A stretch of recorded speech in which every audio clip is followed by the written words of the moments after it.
Episode for you today. I'm just happy that today is a good day today.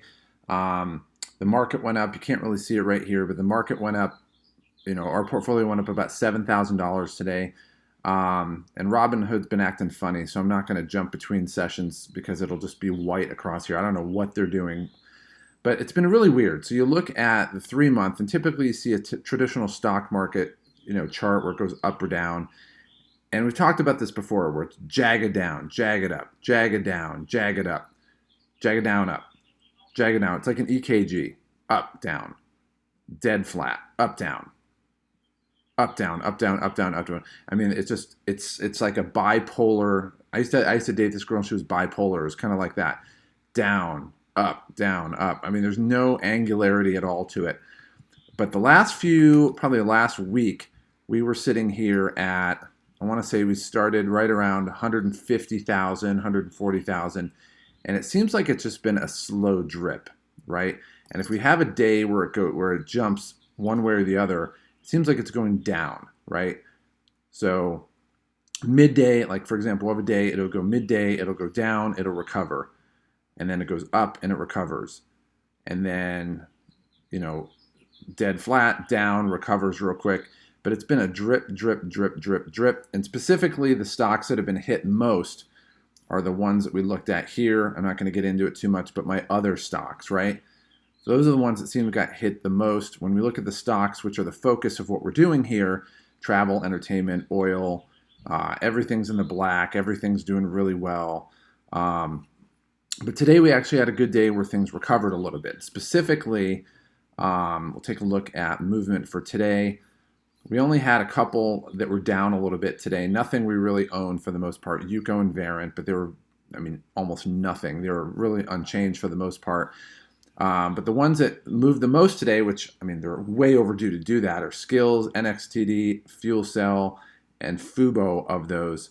So we're getting some gains back. We're pairing things off a little bit. So I think things are going to be moving in the right direction. And specifically, we'll talk about some of the moves we made today, or in the last couple days at least, because I don't think I did a video yesterday. So we sold Service, which basically it's a travel stock, but it's more indirect. They do leases of hotel properties and things like that. And so I'm like, didn't really have a whole lot of upside. So we executed that one and freed up about $2,500. Full House Resorts, which I really wanted to buy for a long time. But it just seems like it never moved a lot up or down.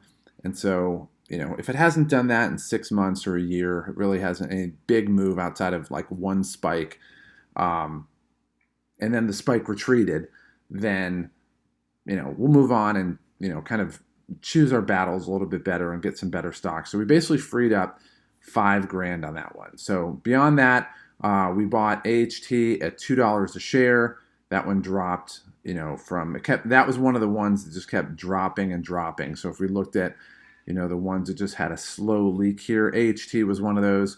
But I'm a big believer in that stock. So we bought that at $2 a share, spent about $3,000 on it, and lowered our cost basis from 255 to 223. So, now instead of having about $2,500 in that stock, and it was 2677.58. Now we're at 5677.58. And then today, Next ID, which is one of these ones that just kept dropping. We'll take a look at this one right here.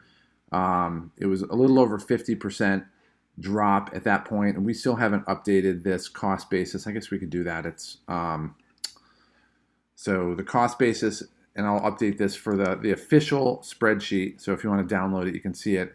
It's going from 49% right here to 38%. Now, one of the things to know is it went under $1. When it goes under $1, it has to can't be under $1 for 30 days in a row. Otherwise, it's at risk of being delisted. So we don't want that to happen. So I was looking for a day, and let's see if we can get this to load up. Again, Robinhood's being a little slow today. And again, Next ID, for those who aren't familiar, this is a cyber security. They do kind of the Internet of Things. And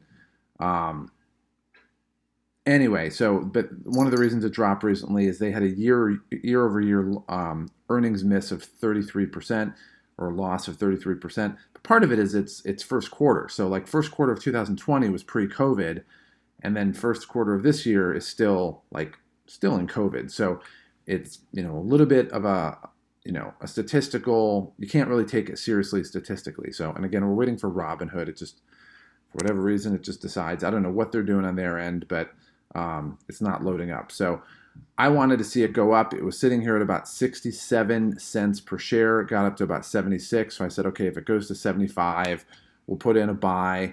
Part of it bought today. We put in 4,000 shares. 2,400 shares came in. Yeah, again, it was sitting here at about 65, went up to 67, settled off at 75. So, for me, what I'm looking to do is we're taking this from $1.49, where there's a cost basis here, and we want to drive this down as low as possible. So the idea here is we're going to take, let's see, $3,000 for next ID plus what we already have here. So 3,000 plus 5803.98, and then divide it by the number of shares we'll own, 7,900. That's not a correct number. 5803.98 plus 3,000, and then divide it by 7,900 shares. And it gets our cost basis down to $1.11. The idea is what we're trying to do here is get this number up here to $1.11, get this to about 0, and then we're going to sell off that stock. I mean, that's really the only thing we're doing here. Beyond that, we're just holding still, kind of seeing where things go. Again, by classifications, we are all the ones: travel, entertainment, oil, and casino are all doing really well. And our goal is to liquidate these stocks. Now, Corsair is getting close, and Verint's getting close, but I have Corsair selling at 40, and Verint I don't even have Verint as a sell order, and you'll hear a vacuum in the background, so my apologies about that. I just want to give room for it's earnings season, and if they have a spike of a value for a day, I don't want to sell it too prematurely.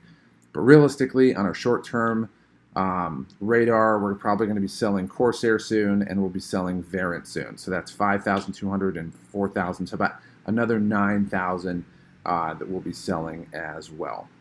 So with that being said, we're staying the course. We're still on our way. You got to remember that states are reopening. California particularly is reopening June 15th.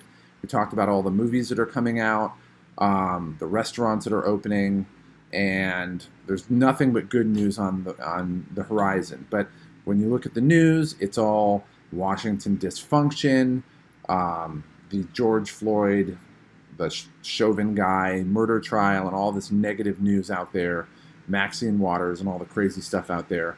But don't take your eye off the ball. Everybody said 2021 was going to be one of the biggest economic years ever, and we're literally holding it. We're not making any moves. We're not going to be all knee-jerk about it, and we're waiting this out. Because at some point in time, and it's probably going to be in the near future, we're going to see a big jump. Specifically, we're going to see it in the stocks where there's reopening. But since a lot of these stocks have been going down, and these are good stocks, guys, I think you're going to see a little bit of a rebound where people see value, and you're going to see an uptick in the purchases. These two, Verint and Corsair, we're going to sell off soon. And then the other ones, we'll wait, Fubo, Next ID, Skills, and Future FinTech, maybe, and Fuel Cell, maybe they're the last ones we own. But we still have our eye on the ball. We're still sitting here at, where is this at here? We're still sitting here at $200,000 in holdings, $141,000 total. And again, we want to get back up to 170, which where we were recently, and up to 200 after that. But we're not changing anything. We're focusing on picking good stocks and letting the reopening make us rich. So if you have any questions, let me know. And again, apologize for the vacuum.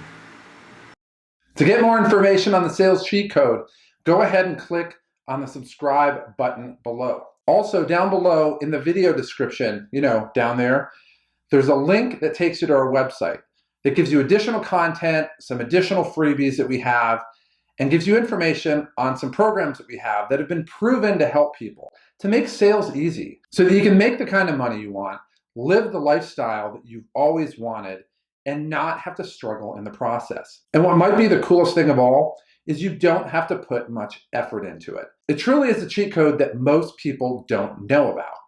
And it's a cheat code that can change your life today. So click on the link below and let me help you start to experience these results starting right now.